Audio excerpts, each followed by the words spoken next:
dito nakatira ang mga tagapagsilbi ng mga Zoldyck. Dahil gabi na rin. Tara, dito na muna kayo tumuloy.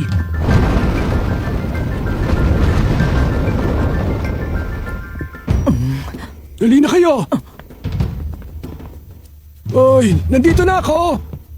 Aba, himala yata at may mga padauhin ka. Siya si Sikwan. Kasama ko siya nagtatrabaho dito. Magandang gabi po! Kung napahamon niyo sa Seburo, siguro nga may special sa inyo. Maging at home lang kayo dyan. Pero kung iniisip niyo magiging madali lang ang buhay dito, mali kayo. Gusto niyo makita si Master Kilua? Nakakatawang biro yun ah. Tumawa ka kung gusto mo, pero seryoso kami. Ito pa yung kapatid lang ah. Pero mas mabuti pang umuwi na lang kayo. Ano bang pakialam mo? Siguro naman alam niyo na yung tungkol sa pinto ng paglilitis. Doon pa lang dapat sumuko na kayo eh. Hindi niyo ba naiintindihan? Naiintindihan namin hindi magiging madaling makita si Kilua. Pero hindi ako aalis dito. Hanggat hindi ko siya nakikita. Nung nahihirapan siya at nangangailangan ng tulong, wala ako sa tabi niya.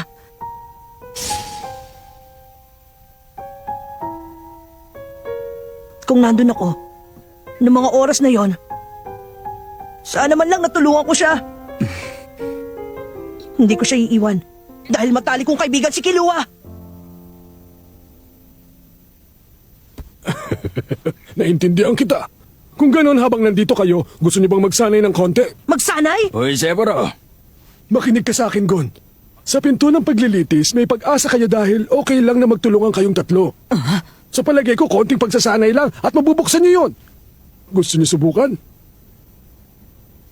Ayoko talagang gamitin yung gate na yon pero kung yun ang tanging paraan para makapasok. Eh di ano pang hinihintay natin? Oo! Magaling! Kung ganon, simulan na natin. May pasusunod ako sa inyo. Huh?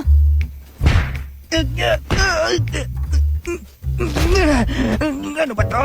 Bakit ang bigat naman? 50 kilograms ang bawat isa niyan. Isusuot niyo lagi. Huhubarin lang kapag matutulog na. Dadagdagan natin ang bigat pag nasanay na kayo. O ayan, magtsaa muna kayo. Yung mga baso niyo, tig 20 kilos. Ito namang tsarera namin, 40 kilos. Lahat ng kasakapan dito sa loob ng tirahan namin hindi bababa sa 20 kilos ang timbang. Kuha ko na ngayon. Ito palang pagsasanay na sinasabi nyo. Bale, wala din yan. Pustahan tayo, hindi tatagal ng 2 araw mga yan. Tingnan lang natin. O Isikwan, hindi ba nagsimula ng oras mo humalili dun sa may pinto? Ah, oo nga. Buti pinaalala mo.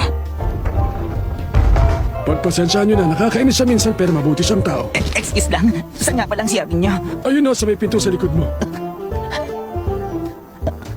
Teka lang. Huwag niyong sabihin pati dyan. Siyempre, yung pinto pa lang 500 kilos na. 500? Nagbibiro ba kayo? Hindi pwede! Hindi ko na kayang pigilin!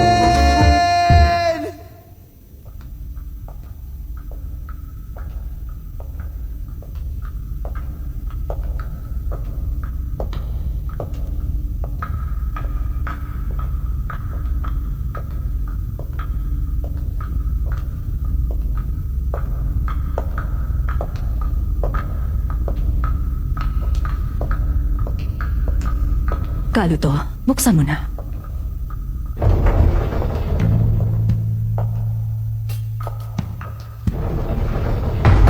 Kil, anak, ano, natuto ka na ba? Hindi pa rin, Mama. Matigas siya. Ayaw niya nga mag-sorry. Pahirapan pa natin siya hanggang madala. Miluki, itiko mo yung bibig mo. Kil, anak, wag nang matigas ang ulo. Basta't pagsisihan mo ang ginawa mo, wala nang problema. May kaibigan ka pa nalalaman ngayon, ha? Ano nga ba pangalan nun, Gon? Makulit din ng isang yun. Ayaw pang umuwi na lang. Gusto pang subukan yung pinto ng paglilitis. Sigon, nandito siya. Miluki, masyado kang madagdal. Alam mo kasi, Kil, hindi naman nang sinabi sa akin. Huwag mong magtataas ang boses si Mama! Sinabi ko na tumahimik ka! Naisip ko kasing hindi ko na kailangan sabihin, Kiel. Alam mo naman walang sino man ang nakakalampas sa pintong yun.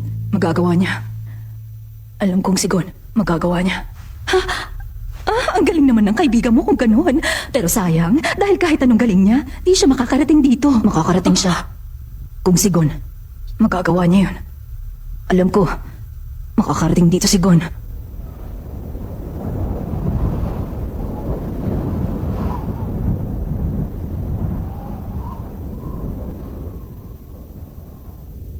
Saan ka pupunta?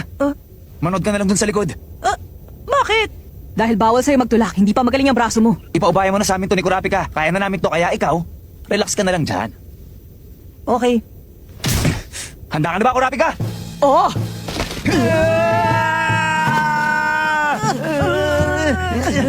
Nagsasayang lang sila ng pagod nila. Ayaw talaga! Hindi man lang gumalaw. Ang hirap. Di bale, kasi simula pa lang naman ang pagsasanay natin. Sigurado mabubuksan din natin yan.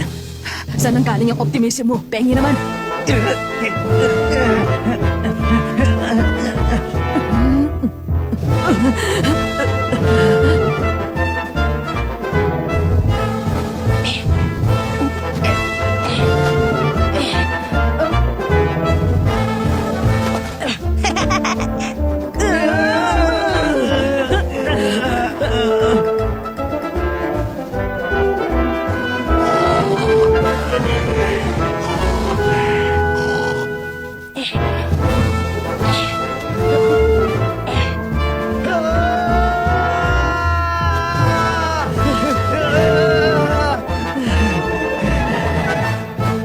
Hindi niyo ba nakikita ang imposible ang gusto niyo mangyari? Gumising na nga kayo sa katotohanan. Ba't ka ba nagpapakabisor? Huwag mo kaming pansinin. Gawin mo na lang ang trabaho mo, okay, Kuya Bigote? Kasamahan namin si Gon. At gustong-gusto na makita ni Gon ang matalik ng kaibigan. Di kami susuko. Tutulungan namin siya matupad yun. Okay, subukan natin ulit. Oo.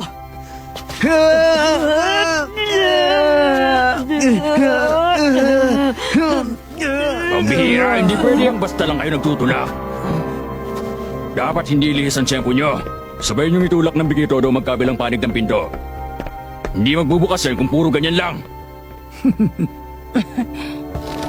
Dapat sabay ang tiyempo natin. At dapat sabay din ang pagbuhos ng buong lakas sa magkabilang panig ng pinto. Subukan natin. Oo. Isa! Dalawa! Tatlo!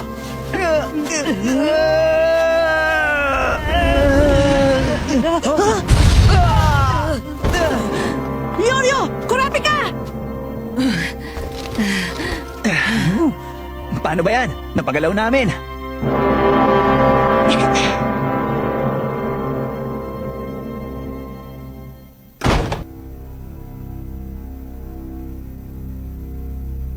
Ano?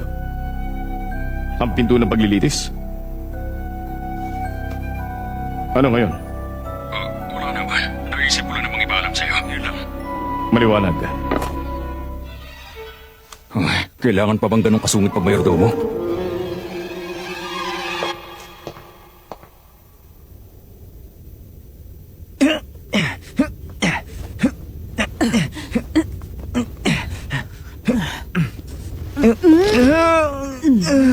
Mga bata, bakit hindi niyo subukan magtulak na wala ang mga vest niyo? Uy! Gusto ko po yun! Ayos! Sa wakas, nahubad ko na rin yun. Gawin na natin to. Kurapika! Oo. Isa! Dalawa! Tatlo!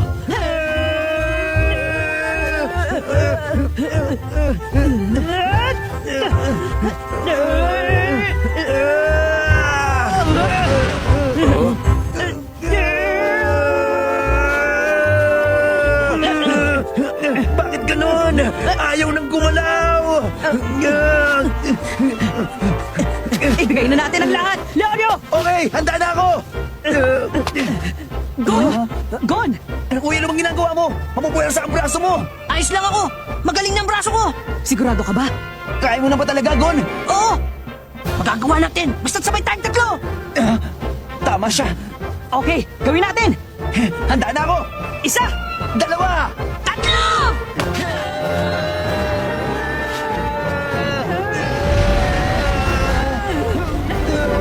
Bumubukas na nga.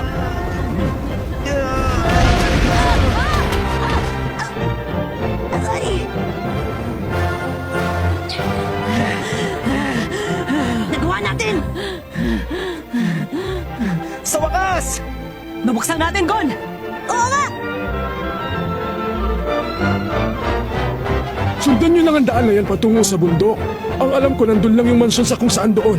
Nakakahiya man aminin pero kahit 20 taon na ako nagtatrabaho dito, hindi pa ako nakakarating sa mismong bundok. Pasensya na kung hindi ko kayo matutulungan. Hindi po, Ginoong Zeburo. Malaki po ang naitulong niyo sa amin. Marami pong salamat sa inyong dalawa. Salamat po ulit sa lahat. Paalam!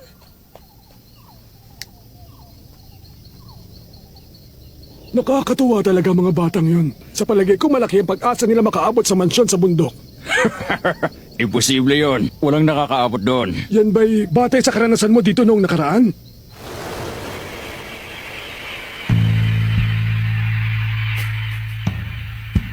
Tatlong taon nang nakalipas nung nilampaso kami ng isang apprentice na butler. Naging napakalinaw sa akin ng mga panahong yun. Na napakalayo ng antas ng kakayahan nila sa amin. Kaya bang naisipan mong pumasok dito at magtrabaho para sa kanila? Nagsasabi lang ako ng totoo.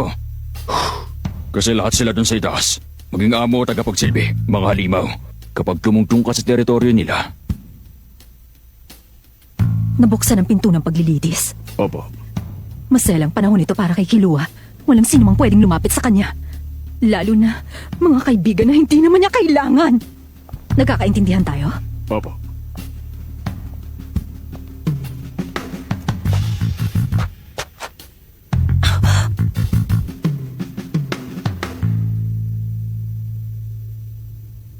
Tumalikod na kayo at umalis. Nanghihimasok kayo sa isang pribadong lugar. Hindi ko kayo maaaring padaanin ng walang permiso. Nagpaalam kami at pumasok kami sa pintuan ng paglilitis. Hindi kayo binigyan ng permiso ng mayordomo na pumasok dito. Paano naman niyo kami bibigyan ng permiso? Sinabi ko kaibigan ko si Kilua pero ayaw niyo makinig. Hindi ko alam. Dahil wala pang nabibigyan ng permiso noon. Kung gano'n, sorry na lang dahil kailangan namin making masok. Bahala ka kung yan ang gusto mo. Pero makinig ka. Itong linyang to ang hangganan. Oras na tumawid kayo sa linyang ito, tatanggalin ko kayo ng sapilitan.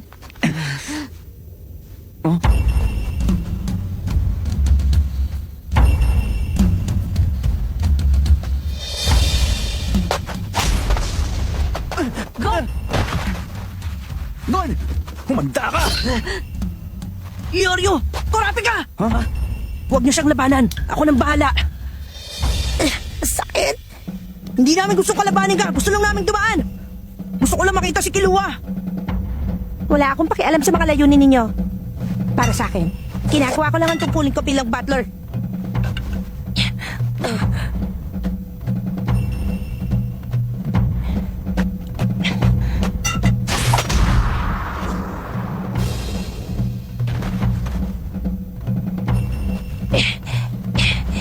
Kahit ilang beses ka pang tumayo, hindi kita hahayaang makadaan. Makakadaan ako! Makikita ko din si Kilua!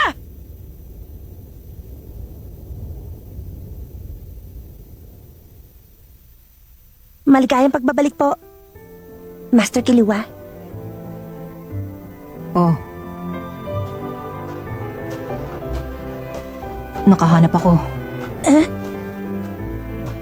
Ng kaibigan.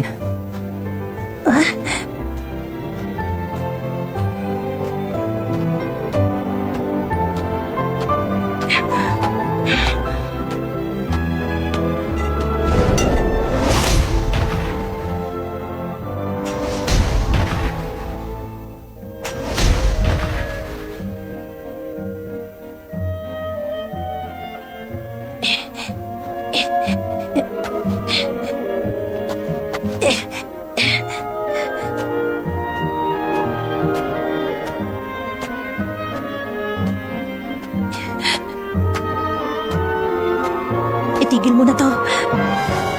Huwag ka na lumapit!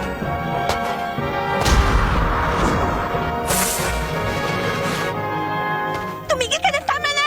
Gusto mo ba talaga mamatay? Kaibigan niyo siya, hindi ba? Bakit hindi niyo siya?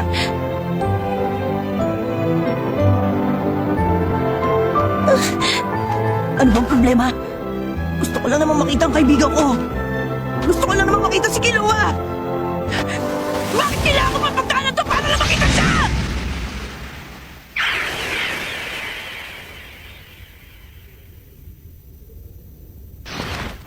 Uy, lumampas na ako sa linya. Hindi mo ba ako hahampasin?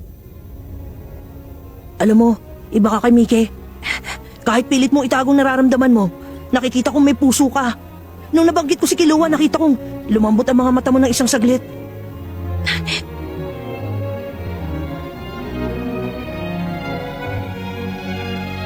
Nakikiusap ako. Si Master Kilua. Tulungan niyo siya.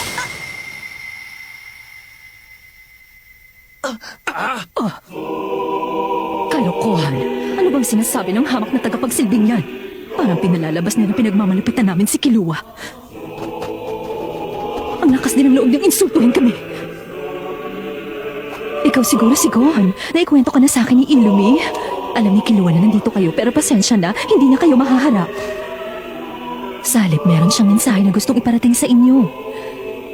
Salamat sa pagpunta. Masayang masaya ako. Pero hindi tayo maaaring magkita ngayon. Patawad. Sa wakas, nakapasok na rin si Nagon sa lupain ng mga Zoldyck. Pero ngayon, naharap sila sa isang balakid na hindi nila inaasahan. Isang malungkot na mensahe mula kay Kilua na hindi na muna sila maaaring magkita.